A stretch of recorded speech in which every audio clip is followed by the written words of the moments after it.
Mlango wa tatu. Basi kulikuwa na vita siku nyingi kati ya nyumba ya Sauli na nyumba ya Daudi.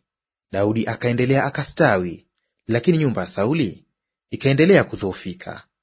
Naye Daudi akazaliwa wana huko Hebroni.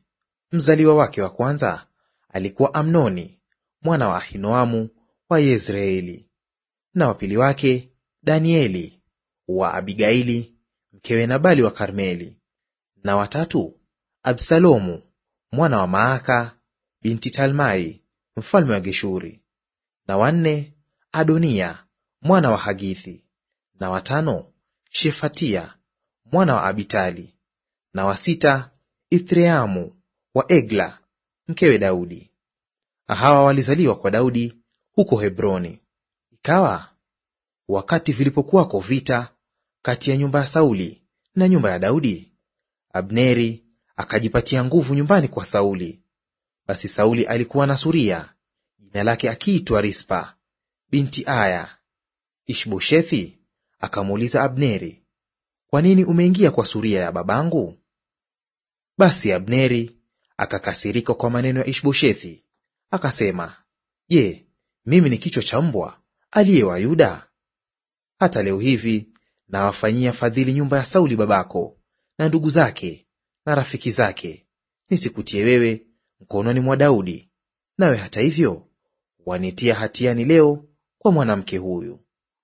Mungu amfanyie Abneri vivyo na kuzidi, nisipomtenda Daudi kama vile Bwana alivyomwapia, kuupitisha ufalme toka nyumba ya Sauli na kukisimamisha kiti cha Daudi juu ya Israeli na juu ya Yuda toka Dani mpaka Beersheba. Wala hakuweza kumjibu Abneri tena, kwa sababu alimwogopa. Basi Abneri akatuma wajumbe kwa Daudi mahali alipokuwapo, akisema, nchi hii ni ya nani? Fanya agano nami, na tazama, mkono wangu utakuwa pamoja nawe, ili kuwaleta Israeli wote kwako.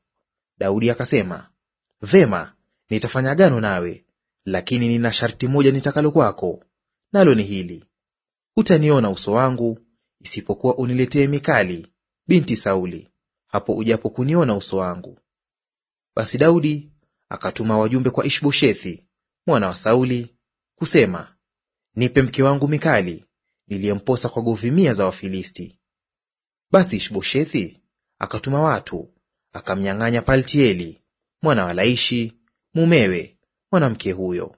Huyo mumewe akafuatana naye, akiendelea na kulia, akamfuata mpaka Bahurimu. Ndipo Abneri akamwambia, haya, rudi. Naye akarudi. Basi Abneri akafanya mashauri na wazee wa Israeli, akasema, zamani mlitaka Daudi awamiliki.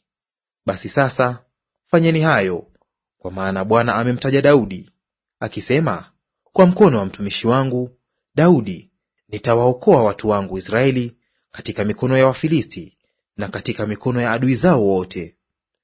Tena Abneri alinena masikioni mwa Benyamini. Kisha Abneri akaenda ili kunena masikioni mwa Daudi huko Hebroni maneno yote yaliyoonekana kuwa mema machoni pa Israeli na machoni pa nyumba yote ya Benyamini.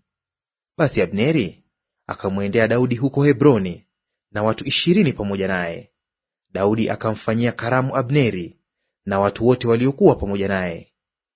Kisha Abneri akamwambia Daudi, nitaondoka niende zangu, nami nitamkusanyia bwana wangu mfalme Israeli wote, ili wafanye agano nawe, ukamiliki juu ya wote inaowatamani roho yako.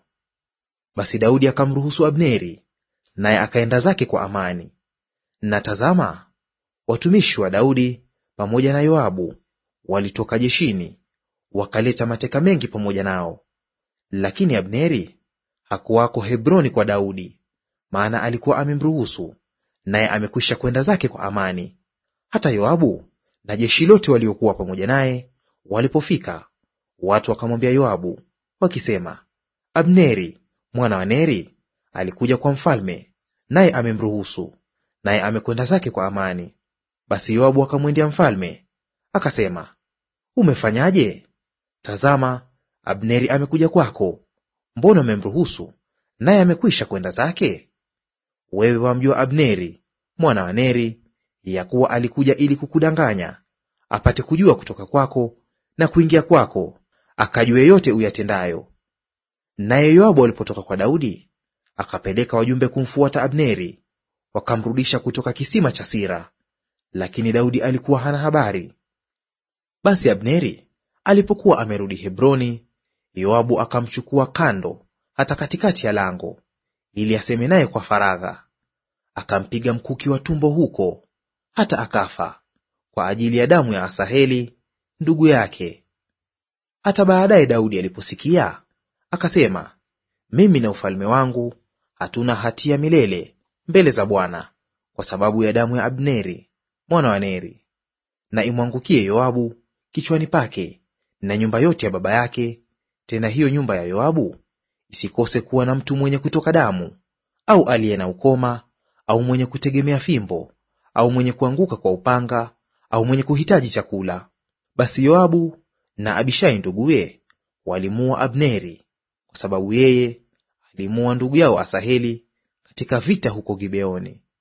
Kisha Daudi alimwambia Yoabu na watu wote waliokuwa pamoja naye, rarueni nguo zenu, mkajivike nguo za magunia, mkamlilie Abneri. Naye mfalme Daudi akaifuata jeneza. Wakamzika Abneri katika Hebroni, naye mfalme akapaza sauti yake, akalia kaburini kwa Abneri, nao watu wote wakalia.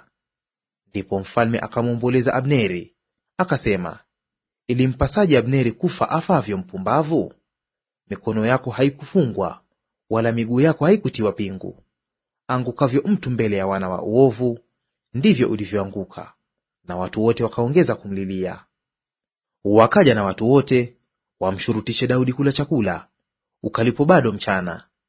Lakini Daudi akaapa, akasema, Mungu anitendee vivyo na kuzidi, nikionja mkate au kingine chochote kabla lichwapo jua. Wakaangalia watu wote, yakawa mema machoni pao, kama yalivyokuwa mema machoni pao yote aliyoyatenda mfalme. Wakajua watu wote na Israeli wote siku ile, ya kuwa si nia ya mfalme kwamba auawe Abneri mwana wa Neri. Kisha mfalme akawaambia watumishi wake, hamjui ya kuwa mkuu mmoja, naye ni mtu mkubwa, ameanguka leo katika Israeli? Nami leo nimedhoofika, hata nijapotiwa mafuta niwe mfalme. Na watu hao wana wa Seruya ni wagumu kwangu mimi. Bwana amlipe mwovu sawa sawa na uovu wake.